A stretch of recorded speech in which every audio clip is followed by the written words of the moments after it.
자, 연행가에 대해서 보도록 하겠습니다. 연행가는 일동 장유와 마찬가지로 기행가사입니다.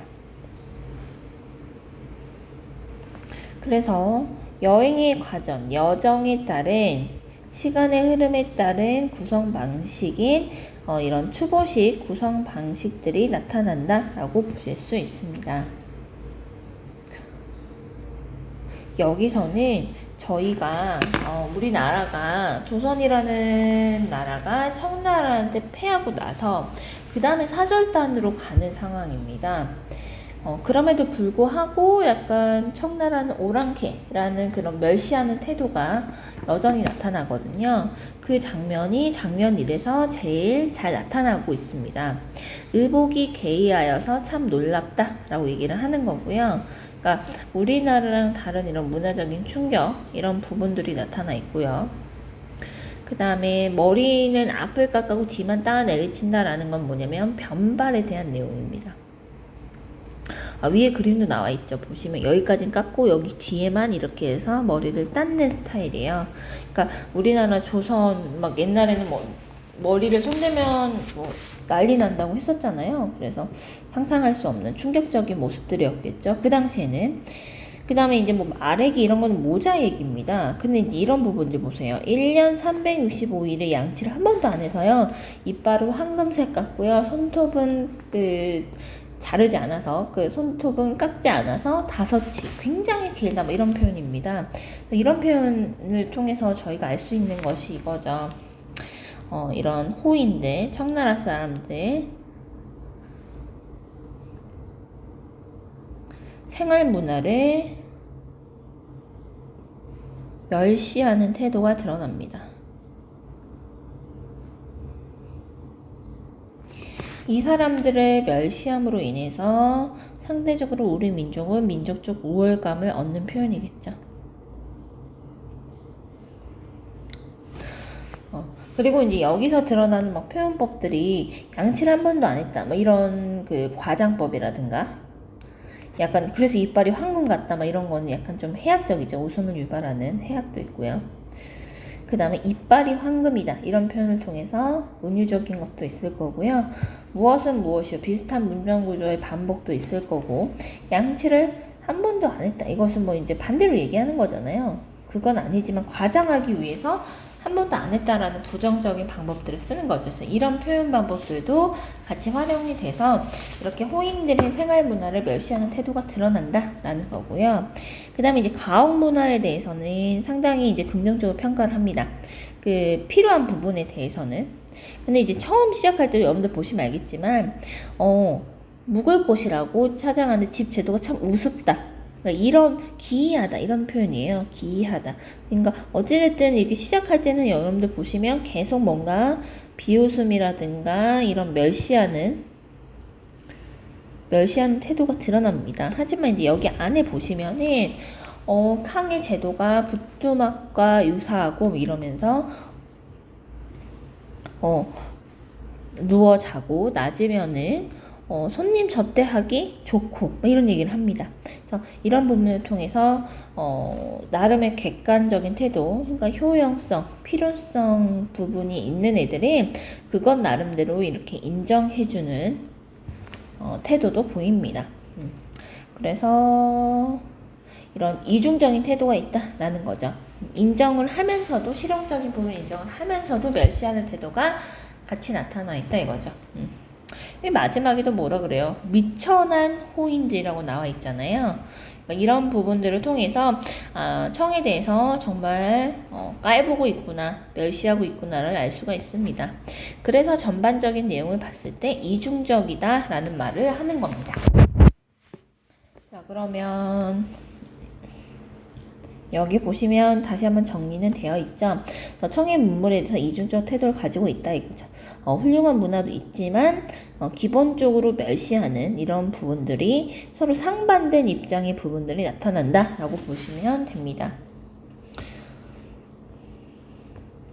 연경에 대한 거는 이렇게 보시면 될 것 같고요. 여기서 보시면 여행이 가진 구성 방식이요. 기행가사니까 아까 말씀드렸던 것처럼 시간과 공간의 이동에 따라 순차적으로 대부분은 나타납니다. 근데 이제 여기서 나타나는 구성들이 주요 장면을 중심으로 인상 깊은 부분들을 병렬적으로 나열한다. 약간 사파식으로 쭉 나열하는 식입니다. 그래서 이런 부분들을 좀 체크해 보시면 될 것 같고요. 그 다음에 청의 이제 문물의 이중적 태도는 왜 나타나냐라는 거죠. 그래서 조선 후기 지식인들은 우리가 청나라에 졌음에도 불구하고 여전히 뭔가 명나라의 문물을 숭배하는 분위기였다. 그리고 이런 명나라와 조선을 정벌한 청나라에 대한 반발심이 여전히 깊었다라는 것을 아실 수 있다라는 거죠. 하지만 무슨 태도도 있었냐? 청의 선진 문물을 높게 평가하는 부분도 있었다라는 겁니다. 이러한 것이 가능하게 된 것은 조선 후기의 지식인들이 이런 실학 사상에 대해서 가지고 있던 사람들이었기 때문이라는 거죠. 이런 부분들을 여기에서는 좀 체크해 보시면 될 것 같습니다.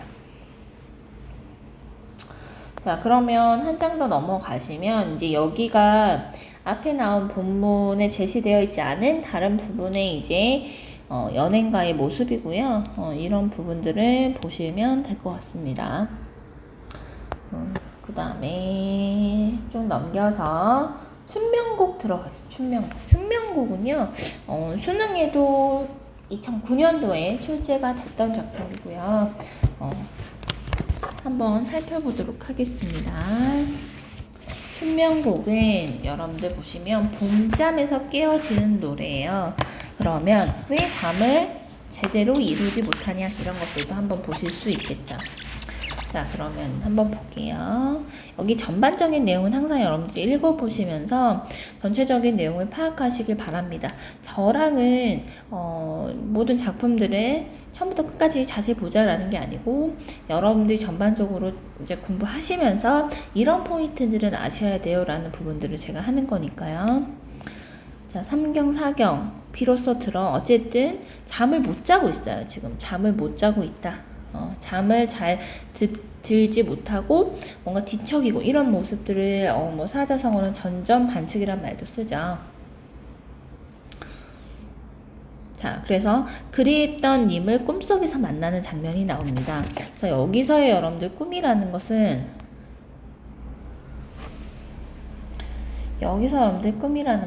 소망을 성취하는 공간입니다. 꿈에 대한 기능은 앞으로 잘 보셔야 되는 것이 이룰 수 없는 소망을 성취하는 이런 공간으로서 많이 활용이 됩니다. 그리고 저희가 이제 이거 끝나면 곧 끝나겠지만 고전 산문 들어가잖아요. 고전 산문에서도 꿈을 소재로 한 작품들이 굉장히 많습니다.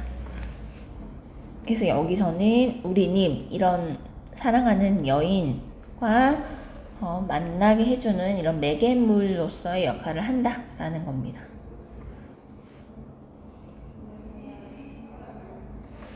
자, 그래서 이제 임을 꿈속에서나마 겨우 만난 거죠. 자, 그래서 여기 보시면 꿈이 다시 흩어져요. 즉 일어나 버립니다. 잠깐 꿈에서 임을 보니까 임이 더 그리운 거죠. 자, 그러면서 막 구름사문 첩첩이 쌓여 있고 막 이런 얘기들을 합니다. 장애물에 대한 얘기가 나오는 거고요. 그만큼 첩첩하다, 쌓여 있다 이런 장애물과의 또 이런 거리감을 강조하는 느낌도 들죠. 그다음에 흰 달이 창창하여 아득하여 두 마음을 비추었다 라는 거고요. 여기서의 여러분들 다른 이렇게도 해석을 하거든요. 화자의 그 임에 대한 그리움, 이별에 대한 아픔 이런 것을 심화시키는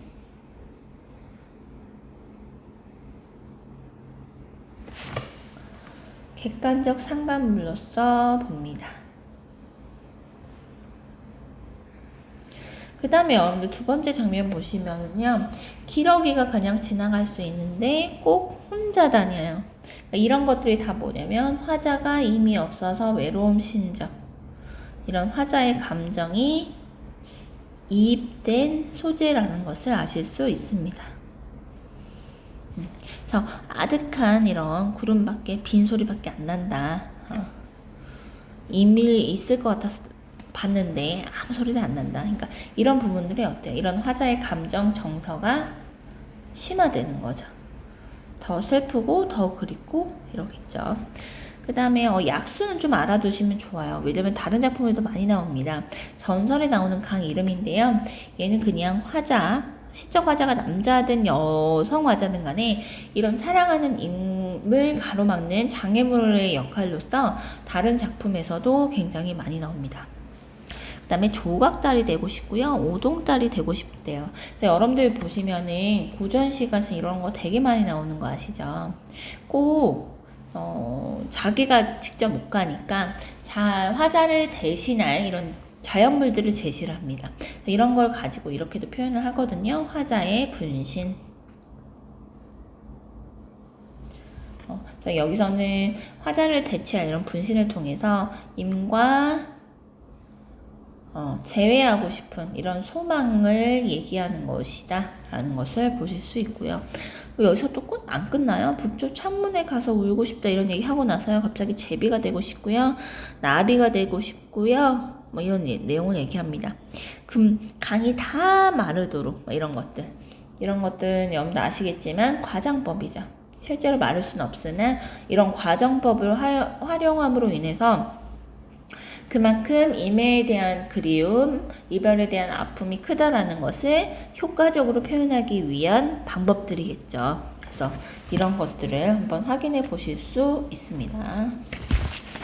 자, 그럼 넘겨서 360쪽이에요. 자, 이거는 여러분들 가창 가사였어요. 즉 사람들 앞에서 노래를 붙여서 부르는 애 중에 하나였습니다. 그래서 여러분들 제목이 춘명곡인 거죠. 노래를 불렸으니까요. 나머지 본문들은 좀 읽어보시면 될 것 같고요.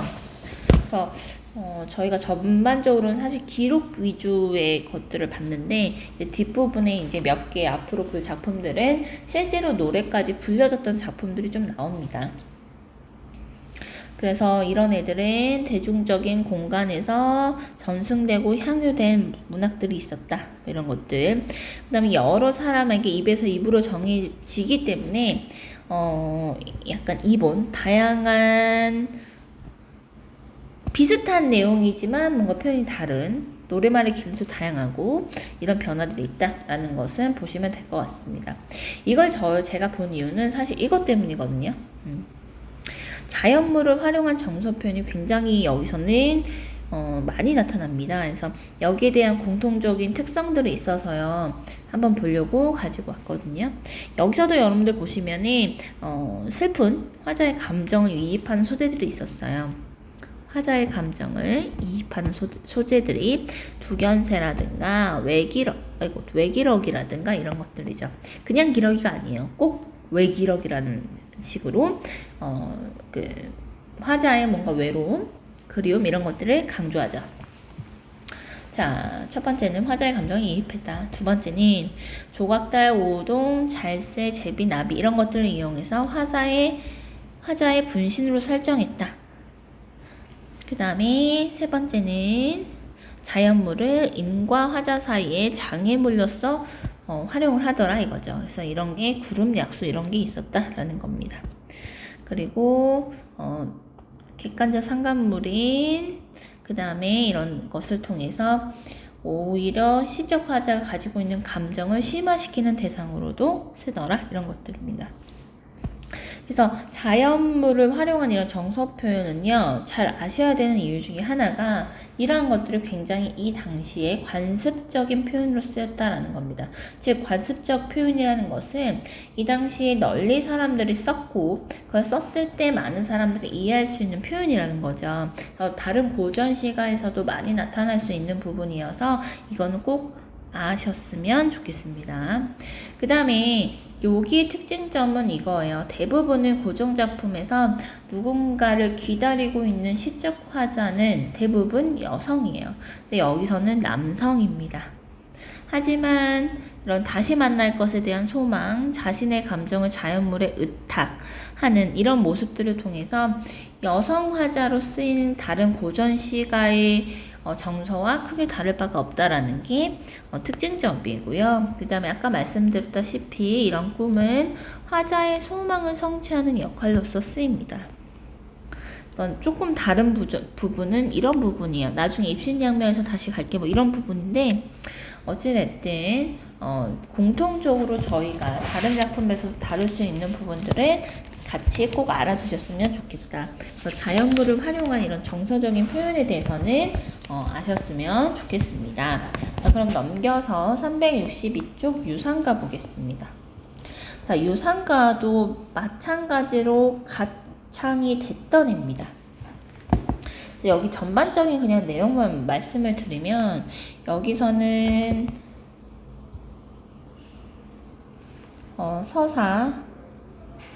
서사에서는 봄 경치를 구경 가자고 권유합니다. 봄이 너무 아름다운 우리 봄 경치 구경 해볼까 권유를 하고요. 그 다음에 봄사의 내용에서는 이런 봄 경치, 아름다운 봄 경치에 대해서 뭔가 나열하고 이런 봄 경치의 모습을 감상하는 모습에 대한 게 나옵니다. 그 다음에 마지막 결사에서 이런 봄 경치에 대해서 감탄하는 이런 걸로 이루어져 있거든요. 자, 이 내용이 지금 여기에 있는 건데요. 지금 구분이 좀 안 돼 있죠. 구분이 좀 안 돼 있는데 일단은 여기서부터 구경을 가세 여기까지가 서사입니다. 여기서부터 죽장망해부터 해서 쭉 내려가서 기산영수가 얘 아니냐 여기까지가 본사고 여기서부터 결사입니다. 결사. 그래서 여기까지입니다. 자, 그러면 여기서 좀 설명드릴 거는요 많지는 않은데 뭐 예를 들어서 이런 표현 있죠. 화란춘성, 만화방창 이런 표현, 이런 것들이 다른 고전 시가에서도 자주 등장하는 표현이다. 이런 관습적인 표현들이 조선 후기에는 여러 가지가 묶여서 혼합된 작품들이 나타난다. 뭐 이 정도 생각하시면 될 것 같고요. 그 다음에 나머지는 읽어보시면 될 것 같고, 그 다음에 이건 좀 체크하시면 좋을 것 같아요. 무릉도원. 아름다운 경치를 보면서 여기가 무릉도원 아니냐 이런 것들은 여러분들 뭐냐면 이런 무릉도원으로 대표되는 이런 자연을 이상적인 공간으로 제시하고 있다라고 보시면 됩니다. 여기 앞에 보시면 그 도화 있잖아요. 복숭아꽃이 만발했다라는 표현, 이게 이제 무릉도원하고 연결된다라고 말씀을 드렸었죠. 그 다음에 그래서 이만큼 무릉도원인 것처럼 자연 경관이 너무나도 아름답다. 그러니까 자연 경관에 대한 예찬을 하는 하나의 관습적인 표현이다. 이렇게 보셔도 될 것 같습니다.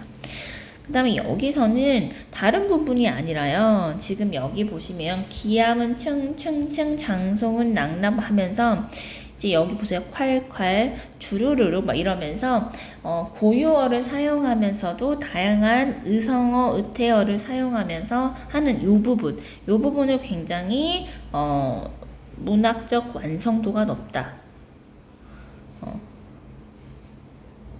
문학적 완성도가 높다라고 평가하는 부분입니다. 그래서 저희가 문학적 완성도가 높다라고 높은 평가를 받는 애들은 대부분 뭐냐면 우리말, 순우리말을 사용했을 때입니다. 한자어만 나열했을 때는 완성도가 높다라고 평가받기 어렵습니다. 그래서 이런 부분들 생각하시면 될 것 같고, 서부 허유 정도는 여러분들 알아두시면 좋아요. 속세를 벗어나서 사는 그 대명사거든요. 이 사람들이. 그래서 알아두시면 좋고요. 그 다음에 여기 보시면 아까 결사 부분 하면서 좀 가려졌는데 여기 이 주국제금, 두견세가 같은 말이다. 이 정도는 알아두시면 좋을 것 같습니다. 기현이면. 적다 정조는 소쪽세입니다. 그래서 이런 것들도 추가로 알아두시면 다른 작품에 이런 애들이 이제 단편적으로 나오더라도 새 얘기하는구나 이렇게 하면서 좀 알아두시면 좋을 것 같고요. 다른 부분들은 많이 볼 건 없고요. 얘도 이제 가창가사다라는 말씀을 드렸는데 이제 잡가 같은 경우는 어떤 거냐면 앞에 춘명곡은 가창이에요. 그러니까 뭔가 사대부 쪽에 뭔가 이런 풍류를 얘기하면 가창이라고 하고요. 그것보다 조금 더 수준이 떨어지는 것을 잡가라고 약간 판단을 내리긴 합니다. 그래서 나름 뭔가 통속적이고 유흥적인 성격이 훨씬 더 강합니다. 그 다음에 유상가는 봄은 흥취를 즐기는 추능의 내용이 대부분 있다라고 보시면 되고요. 약간 이게 이제 일반적인 그 조선 정기에서 바라보는 자연적인 개념보다는 흥취와 유흥의 공간으로서의 자연이 나타난다 라고 생각하시면 될 것 같고요. 그 다음에 3번에 보시면은 한자어가 되게 많이 사용돼요. 처음 시작도 마찬가지지만. 근데 이 이유는 뭐냐면 이거예요. 이런 한자어 고사가 많이 활용된 이유가 무엇이냐라는 거죠. 이게 사람들을 대상으로 앞에 직접 노래를 부르는 거잖아요. 그럼 이 노래를 향유하는, 누리어 가지는, 이 즐기는 계층들이 일반 서민뿐 아니라 양반층을 겨냥해서 이러한 한자어나 이런 것들을 일부러 활용한 것이죠. 그래서 이런 게 나중에 여러분들 이런 약간 언어의 이중적이면 이런 것들이 고전 산문으로 가시면은 판소리계 소설에서도 그대로 나타납니다. 얘도 마찬가지로 문학의 향유 계층이 일반 서민층도 있지만 양반들도 있거든요. 그래서 언어도 약간 이중적, 그 다음에 주제도 이중적으로 나타나는 면모들이 있습니다. 그래서 그거는 고전시가 넘어가서 다시 한번 살펴보시도록 하겠습니다. 그 다음에 여기서 여러분들 체크하셔야 될 건 아까 말씀드렸던 것처럼 무릉도원의 이상향적인 의미, 그 다음에 서부 허유라는 사람들이 그 의미하고 있는 무슨 청렴 결백의 약간 대명사격으로 사용된다. 그래서 이 사람들 좀 알아두셨으면 좋겠다라는 겁니다. 자, 그러면 이제 다른 부분들을 다시 넘길게요. 넘기시고 환계사에서도 몇 부분만 짚어서 보겠습니다. 다른 부분들은 딱히 볼 거는 없는데 여기서는 여러분들 이겁니다. 불가능한 상황을 제시해서 뭔가 임을 기다리는 이런 마음들이 등장하거든요. 예를 들어서 뭐 이런 부분인 거죠. 자, 사경이에요. 그러면 밤이에요. 절대 닭이 울 시간이 아닙니다. 근데 그 시간에 닭이 절대 울지 않을 시간에 닭이 울었을 때 울려고 하느냐 이런 얘기를 하는 거죠. 그래서 여기 좀 넘기시면 이 부분들은 좀 읽어보시고요. 내용 읽어보시면 되고, 자, 여기 환계사는 좀 이제 전형적인 면모가 깨지고요. 여기서는 얘는 특이점이 이겁니다. 이런 한시라든가 그 다음에 고전소설의 내용을 인용하면서 기존에 가지고 있던 형식들을 파괴하기 시작합니다. 그 다음에 이제 그 김반중의 구운몽을 인용한 부분들이 나오거든요. 제가 고전시가 볼 때 보겠지만, 그러니까 그 당시에 굉장히 유명한 소설들을 인용한 거다. 그러면서 사람들의 공감을 얻어내려고 했다. 뭐 이런 것들이죠. 그래서 정해진 틀을 깨고 이런 유명한 작품의 내용을 인용한 것은 현장의 대중에게 익숙한 내용을 삽입해서 재미를 느끼게 하기 위함이다라는 거죠.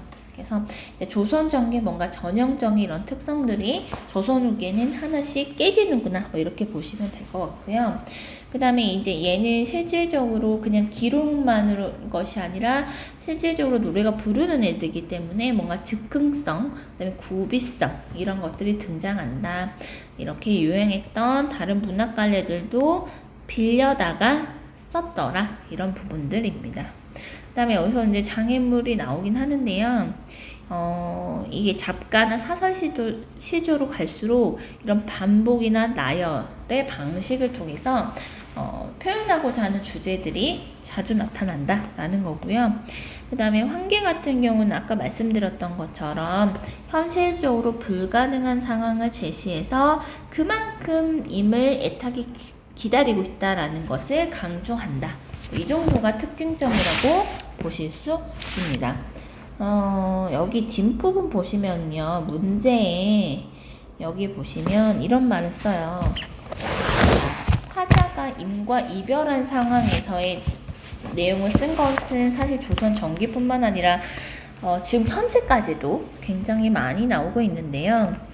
이런 부분에서 자, 임과 재회, 다시 만나는 것이 어려워지는 이유를 외부적 요인이거나 아니면 불가능한 상황을 가정함으로써 이미 어쩔 수 없이 돌아오지 못하는 것이다. 이렇게 얘기하는 것들이 굉장히 많습니다. 특히 이제 조선 후기로 넘어갔을 때의 이런 사설 시조, 가사 작품에서 이런 경우들이 여러분들 많이 나와요. 그 애정을 소재로 한 애들. 그래서 이건 전반적인 특징이어서 한번 읽어보시면 더 좋겠다 생각이 들어서 가지고 왔습니다. 자, 그럼 넘겨서 상사별곡은 안 할 거고요. 자, 넘겨서 댄동어미 화전가 보겠습니다. 댄동어미 화전가. 자, 여긴 되게 좀 슬픈 내용들이 있는데요. 댄동이라는 표현은 여기서도 나왔지만 불에 댄 아이의 어머니란 뜻이다라는 거죠. 그래서 실제로 이제 나중에 나오지만 이 댄동어미의 댄동이 화상을 입어서 얘가 약간 반병신이 돼서 이제 돌아온 사람의 이야기입니다. 그래서 여기 보시면 일단 읽어보시면 알겠지만 여기서 결국 얘기하고자 하는 것은 이거예요. 댄동어미가 여러 번 재혼을 했어요. 그런데 자신의 삶에 결국 비극이 끊이지 않았어요. 그래서 운명에 순응하면서 살게 된 자신의 경험담을 들려줘요. 그러니까 즉 재혼하지 말아라 이런 얘기들 얘기하거든요. 그래서 이 뒷부분을 좀 잘 읽어보시면 좋을 것 같습니다. 운명론적, 숙명론적 이런 인생관도 나오고요. 그리고 왜 이 사람이 여러 번 재혼을 할 수밖에 없었는지도 저희가 한번 생각해볼 만한 이야기들이 있거든요. 그래서 여기는 전체적으로 내용이 그렇게 어렵진 않습니다. 어렵지는 않아서 이렇게 쭉 읽어보시면 될 것 같아요. 그러니까 중간에 여러분들 보시면은 자신의 이제 그 화전놀이를 합니다. 봄이 돼서 그 꽃전을 만들어 먹거든요. 그러면서 이제 이런 얘기를 하다가 여기가 외화 부분 내화라는 게 있는데 이건 거죠. 그 뒤에서 다시 한번 보시겠지만 이야기 액자식 구성이라고 해서요. 주로 소설에서 많이 나타나긴 하는데 말 그대로 액자의 역할을 하는 것은 외화, 외부 이야기라고 하고요. 안에 저희가 사진 넣는 부분을 내화라고 해서 이제 내부 이야기가 있습니다. 당연히 여러분들 우리가 액자를 보시면 당연히 거기 안에 있는 그림이라든가 사진이 중요하잖아요. 그래서 외화보다는 내화가 나름 이야기가 전달하고자 하는 주제의식이 더 가깝고 분량도 훨씬 많습니다. 얘도 마찬가지고요.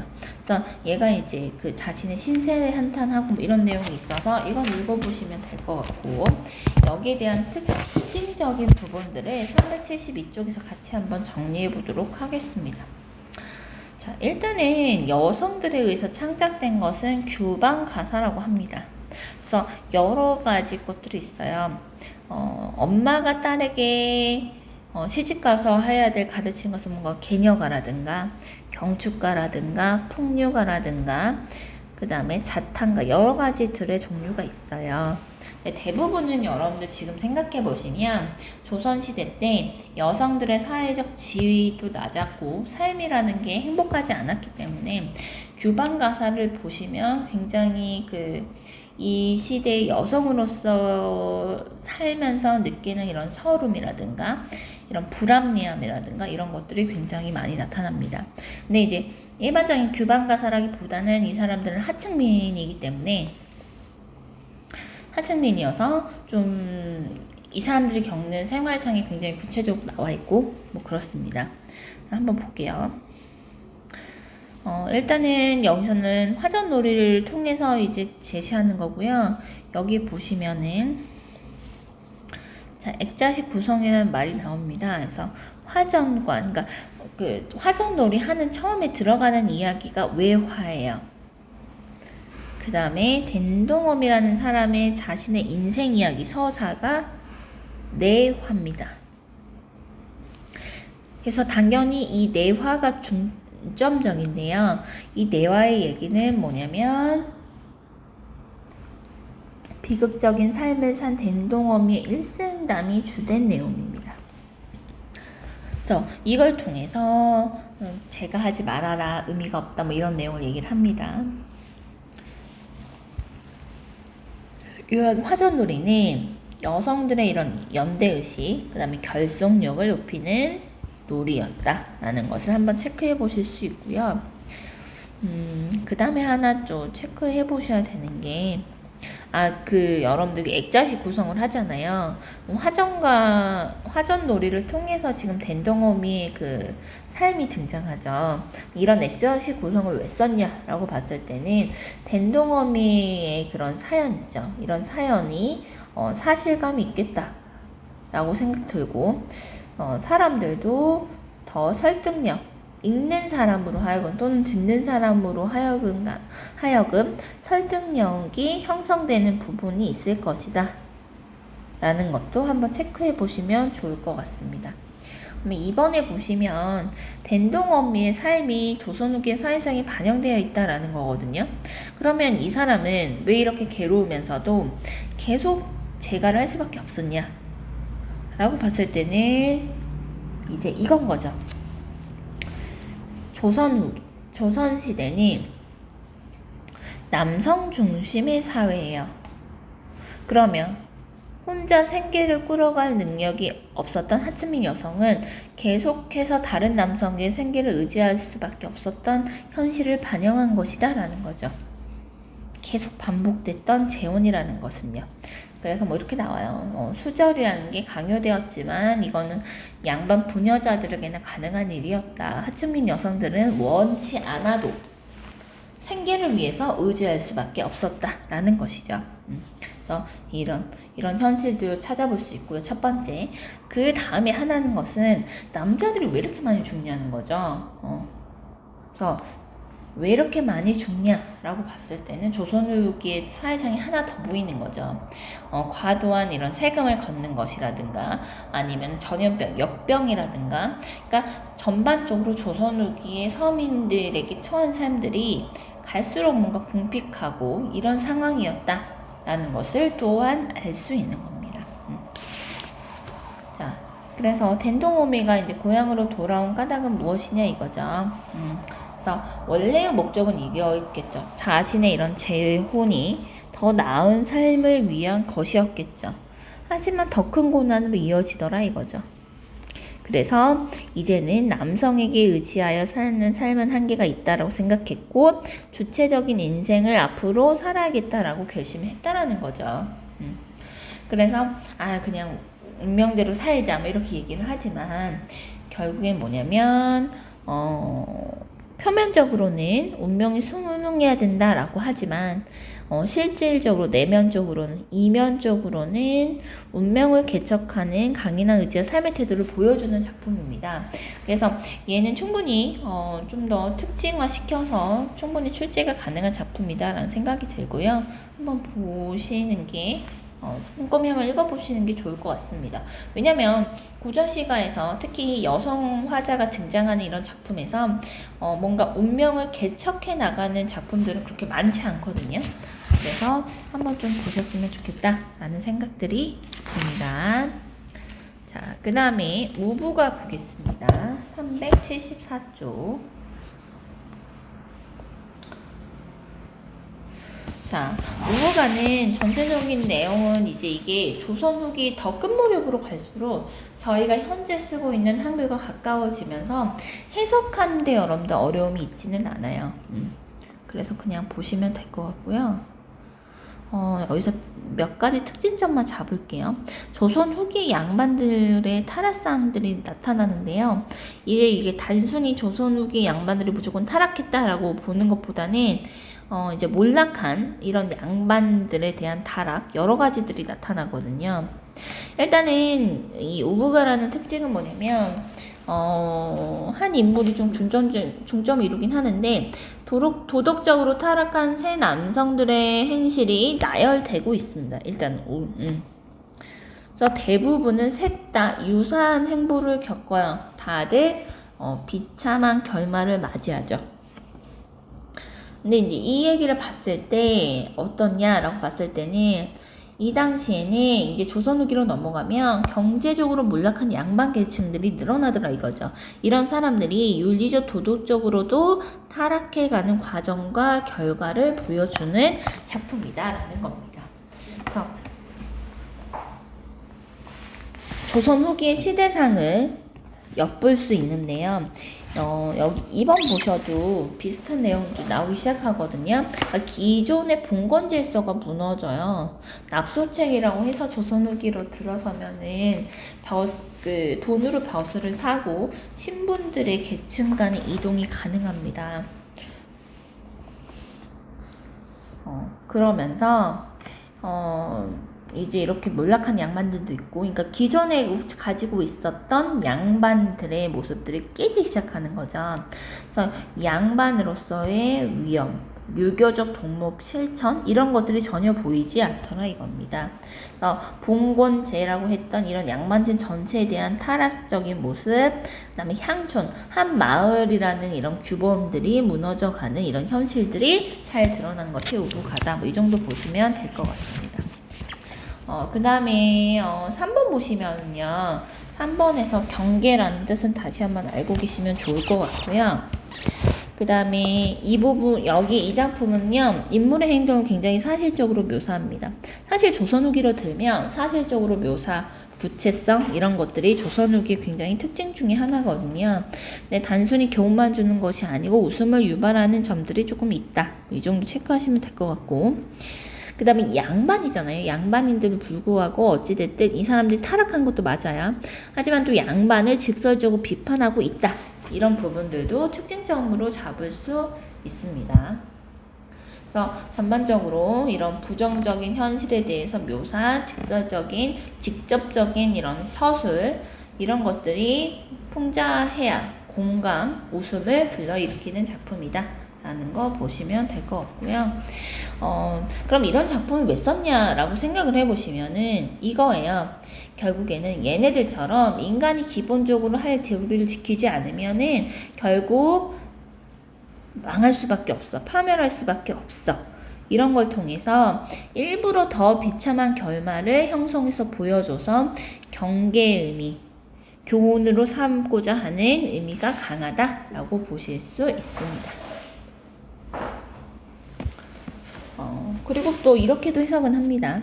상식에서 벗어난 인물들을 묘사함으로 인해서 이제 봉건적 질서는 깨질 때가 됐다. 이런 것을 오히려 보여주는 역할도 할 수 있겠다라는 겁니다. 자, 그러면 그 다음에 넘어가면 굉장히 유명한 아리랑이죠. 아리랑은 사실 굉장히 짧고요. 저희가 얘기할 부분들은 특징적인 점들만 조금 짚을 건데요. 그 378쪽 보시면은 일단은 원래 아리랑은 임과 이별하는 그 이별의 한스러운 감정이 나타난 게 대부분입니다. 아리랑의 특징은 여러분들 여기 있어요. 단순한 구조. 그 다음에 한 번 들어도 잘 잊지 않는 이런 곡조. 이것 때문에 계속 새로운 노랫말이 여러분들 들어가서 계속 창작이 됩니다. 그래서 이게 일제강점기 때도 나오고요. 이러면서 우리나라의 대표 민요격이거든요. 그래서 이 부분만 한 번 더 그냥 읽어보시고 체크하시면 될 것 같습니다. 그래서 이렇게 넘겨보시면 380쪽에 이런 각 지역별로 노래 부르는 정선 아리랑도 있다. 라는 거고요. 381쪽에 보시면은 그래서 이런 아리랑들은 체크할 부분들만 할게요. 민중들이 창작하고 향유한 노래라. 민중들의 이런 투박하고 소박한 정서가 잘 드러난다. 그 다음에 지역별로 지역의 모습을 그리는 작품들도 있더라. 그러면 당연히 그 지역 사람들의 있는 삶이라든가 그 사람 지역에 있던 삶의 가치라든가 이런 것들을 나타내더라 이거죠. 그래서 이런 특수적인 부분도 드러날 수 있다. 보편적인 아리랑이 이런 것들이고요. 자, 한 장 넘어가시면 사할린의 본조 아리랑도 있으니까요. 한번 읽어보시고 일제강점기 때의 현실이 좀 반영된 작품이다라는 겁니다. 쭉쭉 넘겨서 논매기 노래도 한번 읽어보시면 되고요. 나름 노동요니까 노동요 부분에서 하나만 체크하고 넘어갈게요. 자, 얘는 노동요예요. 그렇기 때문에 노동요의 목적적인 부분은 이거다라는 거예요. 그래서 노동의 능률 향상, 자부심 표출 뭐 이 정도 알아두시면 될 것 같습니다. 이런 고된 농사일에 대한 피로를 줄이고 작업의 능률을 높이는 것이다.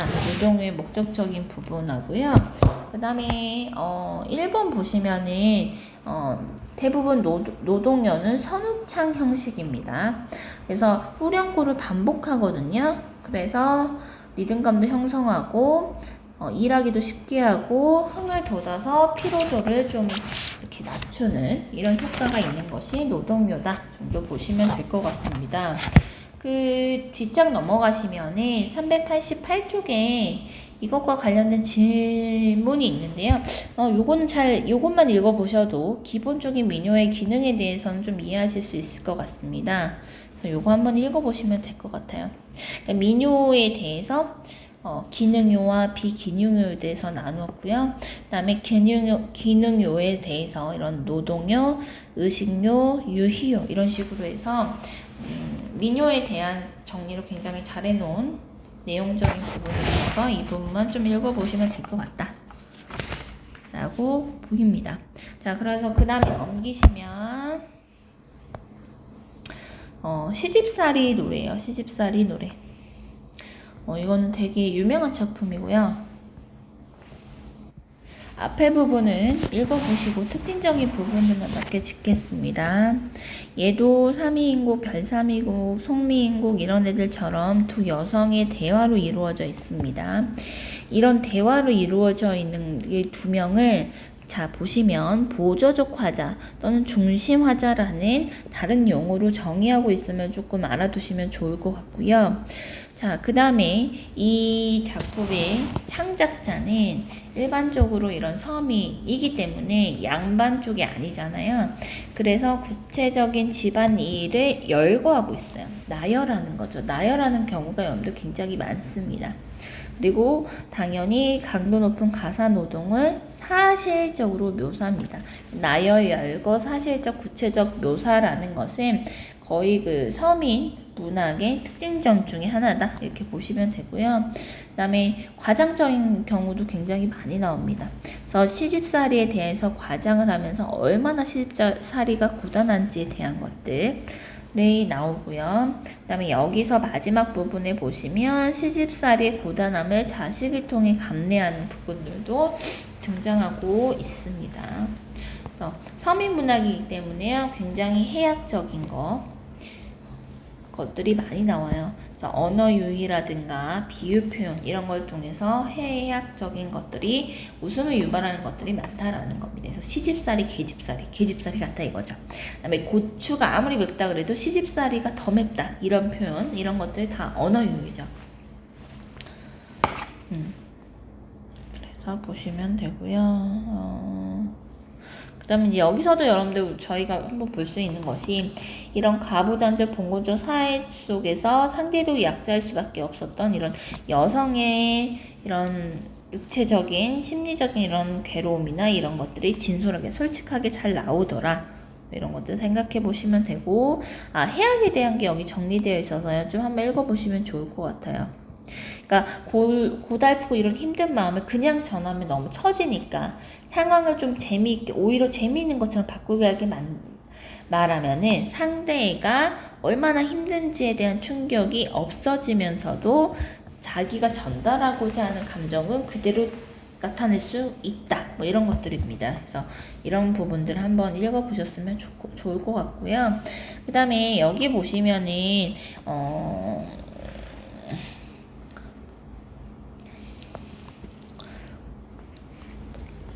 그러니까 사대부 계층의 부녀자와 그 다음에 여기서 나온 것처럼 일반적인 서민들 여자의 슬픔과 조금 다른 부분들이 있어요. 그러니까 뭐 평민 이런 여성들이 풀어내는 가사랑 당연히 계층적인 것들이 다르기 때문에 표현하고 있는 내용도 다르다라고 보시면 될 것 같습니다. 이런 설명들 보시면 될 것 같고요. 그 다음에 392쪽에 보시면 보리타작도 읽어보시면 될 것 같아요. 근데 이제 여기서는 여러분들 이제 중점적으로 보실 게 여러분들 이건 것 같아요. 여기서의 자연은 단순히 뭔가 그 관념적인 뭔가 즐기고자 하는 풍류의 공간이 아니에요. 농민들이 노동하는 생활 공간으로서의 자연의 모습이 많이 나오고 화자 자체가 농민들의 이런 모습에 긍정적인 의미를 부여하고 있는 부분들이 굉장히 많습니다. 그러니까 노동을 하는 부분들인 거죠.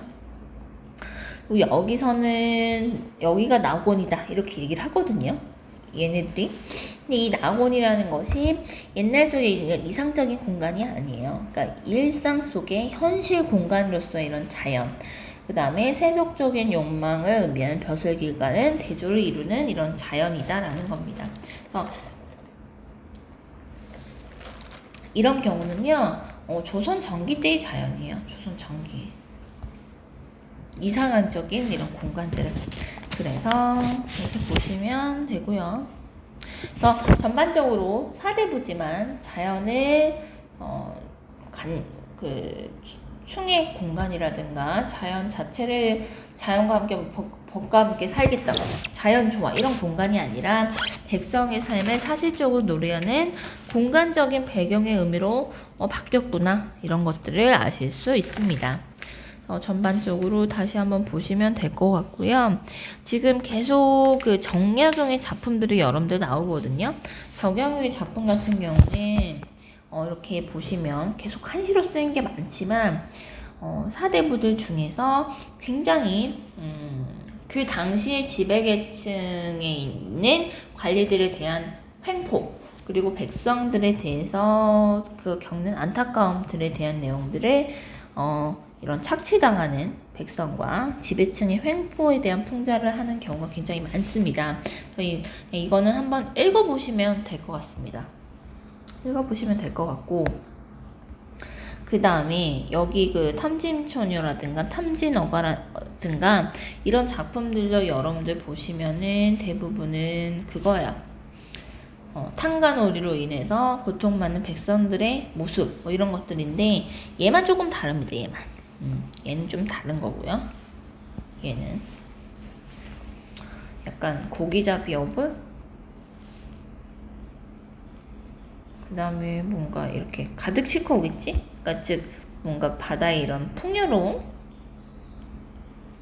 이런 것에 대한 내용이어서 조금 다른 부분이고요. 근데 전반적으로는 정약용 자체가 굉장히 백성을 걱정하고 고민하는 사람이다 라는 건 아시면 될 것 같습니다. 자, 그 다음에 이제 진짜 마지막이거든요. 진짜 마지막 절명시예요. 그래서 절명시 같은 경우는 굉장히 유명한 구절도 있고요. 이건 정말 읽어보셔야 될 작품, 정말 이런 생각이 좀 들고요. 이 부분은 좀 한번 읽어보시면 좋을 것 같습니다. 지식인으로서의 책임. 그냥 지식을 많이 하는 것이 아니라 진정한 지식인으로서에 대한 책임에 대한 것도 한번 생각해 볼 필요가 있다. 뭐 이렇게 생각하실 수 있어요. 뭐 나름의 좀 약간의 한계점은 보이거든요.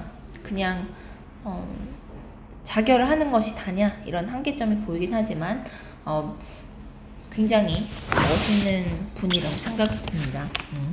그래서 오늘 여기까지 해서 고전 시간은 끝났고요. 다음 시간부터는 고전 시가를 배우도록 하겠습니다. 수고하셨습니다.